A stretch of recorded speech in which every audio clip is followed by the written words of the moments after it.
පහුගිය දවස්වල බැනුම් ඇහුවා. ඒකට කමන්නේ අපිට ඒව පුරුදුයි. බණින බව දැනගෙන තමයි මේ ටිකක් කියන්නේ.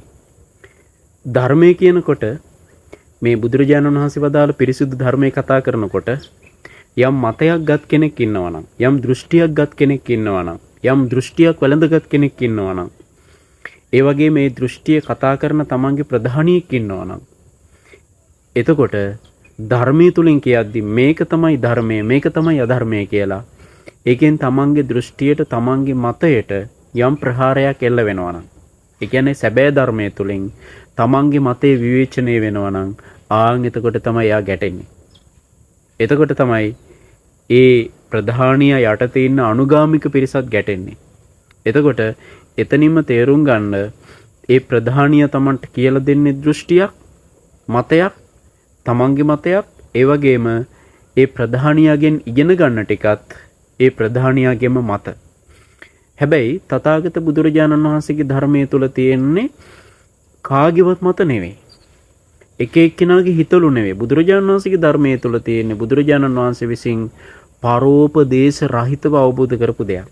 එතකොට අපිට කියන්න බෑ අහවල් හාමුදුරුවෝ මෙහෙම කියනවා, අහවල් හාමුදුරුවෝ මෙහෙම කියනවා කියලා එක එක්කෙනාගේ මත කියන්න බෑ. ඒ වගේම ඒ අහවල් හාමුදුරුවෝ කියන විදිහ තමයි අපි ගන්නෙ කියලා අපිට එහෙම බෑ. එතකොට අපි කියනවා නම් බුදුරජාණන් වහන්සේ වදාළේ මෙහෙමයි කියලා, භාග්‍යතුන් වහන්සේ වදාළේ මෙහෙමයි කියලා, ඒක තමයි ගන්න ඕනේ. මොකද අපිට හිතිච්ච දෙයක් මේ ධර්මයේ හැටියට කියන්න බෑ. ධර්මය කියන්නේ අපිට හිතුණු දේ නෙවෙයි.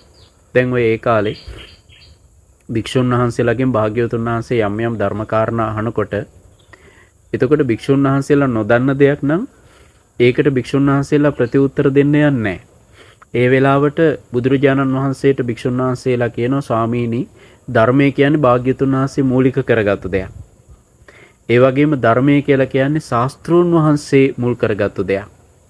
භාග්‍යවතුන් වහන්සේ යම් ආකාරයකට දේශනා කරන්නේ ඒ ආකාරයට අපි ඉගෙනගෙන පුරුදු පුහුණු කරගෙන යනවා. එතකොට බුදුරජාණන් වහන්සේ වදාළ ආකාරයට ඉගෙනගෙන පුරුදු පුහුණු කරගෙන යන එක තමයි වෙන්න ඕනේ. ඒව නැතු එක එක්කෙනා කියන විදිහට අහලා ඉගෙනගෙන පුරුදු කරගෙන යන එක නෙවෙයි. ඒ නිසා මේ කාගේවත් මතවල එල්බ ගන්න එපා. එක එක හාමුදුරුවරු පස්සේ යන්න එපා. ඒ වගේම තමයි එක එක හාමුදුරුවරු කියන තම තමන්ගේ හිතලු, ඒ කියන්නේ පුජ්‍යලික අදහස් ධර්මයේ හැටියට ගන්න එපා.